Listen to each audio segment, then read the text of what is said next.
Hello everyone, this is the platform of distance learning and I am स्लोचना।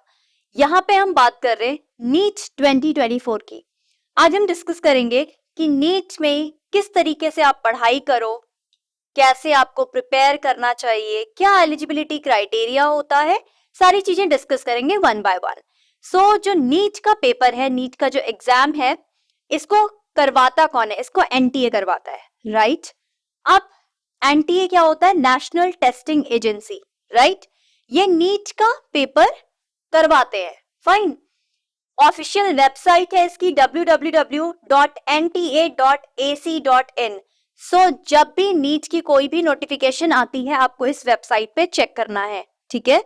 आपने इधर उधर कहीं कुछ नहीं, जो एक ट्रस्टेड तुम बोलोगे जहां से तुम्हें इंफॉर्मेशन मिलेगी, दैट इज दिस वेबसाइट। यहाँ पे जाके आपको नीट की इंफॉर्मेशन मिल जाती है। एग्जाम लेवल क्या होता है? इंडियन पूरा ऑल ओवर इंडिया पेपर होता है इसका, और उसमें अराउंड 1 लाख समथिंग पूरी सीट्स होती है। अब सोचो, इतने सारे बच्चे हर साल, अगर तुम एक एवरेज लेके चलो तो 22-25 लाख बच्चे बैठते हैं पेपर के लिए, राइट? अब उस 22-25 लाख में से जो सीट्स हैं वो हैं कितनी? 1 लाख समथिंग, 1,15,000 और 20,000 के आसपास होती है पूरी सीट, राइट? उस पे फाइट करना होता है। सो तुम सोचो कि हमारा जो बोलो कंपटीशन लेवल है वो कितना तगड़ा होता है, राइट? नाउ पीरियोडिसिटी इसकी क्या है? वंस इन अ ईयर, एक साल में सिर्फ एक ही बार नीट का एग्जाम होता है, विच आई फील कि कम से कम 2 बार तो नीट का एग्जाम होना चाहिए, है ना? क्योंकि इसमें ऑब्वियसली इसमें number of times you can attempt for the exam. इसमें कोई ये नहीं है कि आप 4 बार 5 बार ही एग्जाम दे सकते हो या 3 बार ही एग्जाम दे सकते हो, ऐसा कुछ नहीं है। आप कितने भी टाइम एग्जाम को के लिए बैठ सकते हो, बट कितने भी टाइम एग्जाम के लिए बैठ रहे हो, बट वो साल में सिर्फ एक बार होता है। यानी कि अगर तुम्हारा इस साल नहीं निकला, नेक्स्ट ईयर आप फिर तैयारी कर रहे हो, आपका एक साल ये खराब, नेक्स्ट ईयर आपने तैयारी की, अगर इन केस बाय लक तुम्हारा नहीं निकला तो क्या होगा? दूसरा साल भी बर्बाद। अगर ये साल में 2 बार होता, है ना, अगर ये साल में 2 बार होता तो तुम्हें 2 चांस साल के मिलते, राइट? सो हमारे पास जो बोलो कि अपियरिंग के बाद जो क्लियर करने के चांसेस है वो ज्यादा बढ़ जाते, है ना? लेकिन obviously this is our bad luck कि ये सिर्फ एक ही बार कंडक्ट कराया जाता है, बट यू नेवर नो, हो सकता है आने वाले टाइम में एनटीए को भी ये लगे कि साल में 2 बार तो एग्जाम कंडक्ट होना चाहिए, right? Now score range 720 marks का इसका स्कोर रेंज होता है, 180 क्वेश्चंस इसमें आते हैं, right? Type of question MCQ होता है, ड्यूरेशन है 3 hours 20 minutes कंप्लीट पेपर का। इसमें अगर आपका आंसर करेक्ट है तो आपको +4 मिलता है, और अगर आपका आंसर नेगेटिव है तो आपके -1 हो जाता है। गेटिंग? सो नेगेटिव मार्किंग है, ऑब्वियसली वही 25% की नेगेटिव मार्किंग रखते हैं। एलिजिबिलिटी क्राइटेरिया इसका 12th क्लास में आपके पास पीसीबी ग्रुप होना चाहिए, right? Physics, chemistry and biology. और 50% अनरिजर्व्ड कैटेगरी के लिए, देखो अभी अभी आगे तुम्हें कैटेगरी का भी इसमें समझाऊंगी कि क्या इसमें कैटेगरी का रोल होता है, बट 50% जो अनरिजर्व कैटेगरी है, मतलब कि जो जनरल कैटेगरी में आते हैं, उन बच्चों के लिए 50% मार्क्स आपके पास होने चाहिए, उसके बाद आप नीट का एग्जाम दे सकते हो। ओबीसी, एससी और एसटी कैटेगरी के लिए 40% चाहिए होता है, और पीडब्ल्यूडी में जो आते हैं फिजिकली हैंडीकैप, सो उसमें 45% का आपको इनिशियल मार्क्स चाहिए होते हैं इन तीनों सब्जेक्ट में, फिजिक्स, केमिस्ट्री एंड बायोलॉजी। इसकी बात हो रही है 3 सब्जेक्ट की। तो अगर आपके मार्क्स इतने हैं तो you can sit for the NEET exam, right? Subjects आपके पास क्या आते हैं? सिलेबस किसके बेसिस पे होता है? Physics, chemistry, biology. बायोलॉजी में आपका जूलॉजी और बॉटनी दोनों आता है, राइट? जूलॉजी एनिमल साइंस और बॉटनी तुम्हारा प्लांट साइंस, दोनों में से क्वेश्चंस बनते हैं। बायोटेक होता है प्लस इंग्लिश। ये सारे के सारे सब्जेक्ट्स आपके उसमें आपको देखने को मिलता है, right?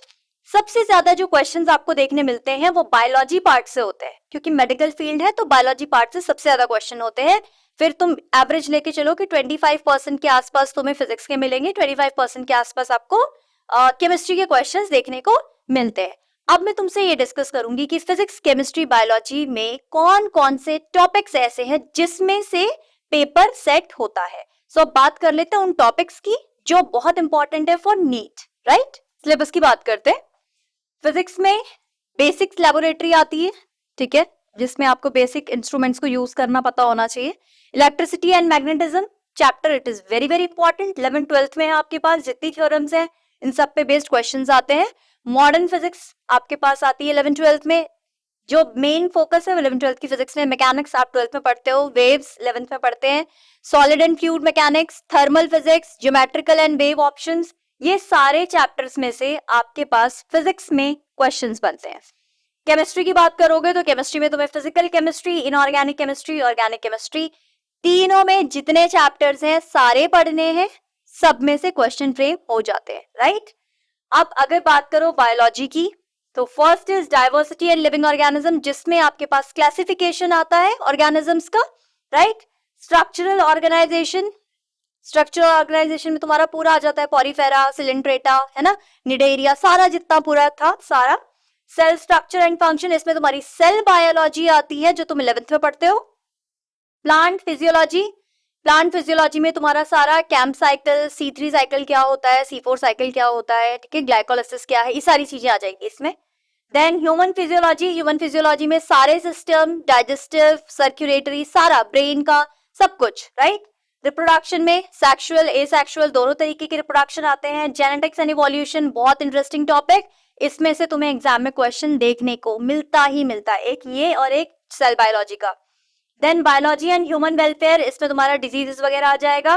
Biotech and application, this is also again very important topic, इसमें से भी तुम्हें क्वेश्चंस बहुत अच्छे फ्रेम मिलेंगे। देन एनवायरमेंट एंड इकोलॉजी, ये तो पेट एक बहुत इजी सा टॉपिक भी होता है, इसमें से क्वेश्चंस आते ही आते हैं, राइट। सो ये तो तुम्हारे लिए मक्खन जैसा चैप्टर होता है, एनवायरमेंट एंड इकोलॉजी बहुत टफ नहीं है। So this all you have to study. Now अब बात कर लेते हैं कि एग्जामिनेशन फीस क्या रहती है। तो जो जनरल कैटेगरी में आते हैं, मतलब अनरिजर्व्ड कैटेगरी में है, उनके लिए 1400 रुपीज चार्ज होते हैं, plus GST plus service tax, तो मिला के लगा लो 1700-1800 के आसपास तुम्हारा एग्जामिनेशन फीस होती है। अगर आप कैटेगरी में आते हो तो आपके पास 750 रुपीज प्लस GST प्लस आपका सर्विस टैक्स, तो ये अराउंड 900 और 1000 लगा लो, ज्यादा इतना पड़ जाता है। बट ऑब्वियसली जो अनरिजर्व कैटेगरी में आते हैं उनका बहुत ज्यादा चार्ज है। अब बात कर लेते हैं कि जो 1 लाख मैंने तुम्हें बोला, 1 लाख कुछ सीट्स के लिए फाइट कर रहे बच्चे, वो 22 लाख या 25 लाख बच्चे जो बैठे हैं वो उस 1 लाख सीट पे फाइट कर रहे हैं। अब जो वो 1 लाख सीट हैं, 1 लाख एक नॉर्मल वो लेके चलते हैं, अगर हम 1 लाख की बात कर रहे हैं तो वो 1 लाख में से डिवाइड हो जाती है 50-50। 50-50 का मतलब होता है कि 50 सीट्स समझ लो कि गवर्नमेंट वाली कैटेगरी में जाती है, राइट। मैंने तुम्हें लेट मी टेल यू कि जो गवर्नमेंट कैटेगरी में स्कूल्स कॉलेजेस आते हैं, जो गवर्नमेंट कॉलेजेस है, वहां से अगर आप MBBS करो या आप नीट के बाद में जब डॉक्टर की आप पढ़ाई कर रहे हो, MBBS की बात कर लेते हैं, अगर MBBS कर रहे हो तो 20 लाख में आपका कंप्लीट 5.5 साल का कोर्स कंप्लीट हो जाता है, राइट। वहीं अगर तुम प्राइवेट कॉलेज से कर रहे हो, किसी भी डीम्ड यूनिवर्सिटी में कर रहे हो, तो वो 80 लाख से 1 करोड़ के आसपास 5.5 साल में चला जाता है, राइट। सो ऑब्वियसली अगर आप बिल्कुल मिडिल फैमिली से अगर हम बिलोंग कर रहे हैं तो obviously we will try to fight for the government seat, right. और गवर्नमेंट सीट के लिए हमारे पास रैंकिंग बहुत अच्छी होनी चाहिए, राइट, क्योंकि जो टॉप रैंकर्स आएंगे वो ऑब्वियसली उनको गवर्नमेंट कॉलेजेस अलॉट हो जाते हैं।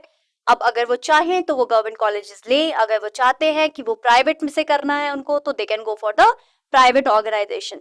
बट सारी बात अटकती कहाँ पे, हमारे मार्क्स स्कोर पे, right. So I have discussed with you all the eligibility criteria, कितने मार्क्स का पेपर बनता है, कैसे आपको तैयारी करनी चाहिए। तैयारी करने के लिए NCERT पढ़ना, क्योंकि जो नीट में जो फॉलो होता है दैट इज NCERT पुरानी और नई, दोनों NCERT को अच्छे से पढ़ो, राइट, क्योंकि नई NCERT में बहुत सारे टॉपिक्स नहीं है, तो आपने दोनों तरीके की NCERT बहुत अच्छे से करनी है। And then I hope for the best कि सबका क्लियर हो जाए। From my side it's always a blessing. इस बार जो नीट का पेपर है that is in May, next year के लिए ऑल द बेस्ट। जिनका इस साल पेपर है for them double all the best, do your best. Thank you, please do like, comment and subscribe.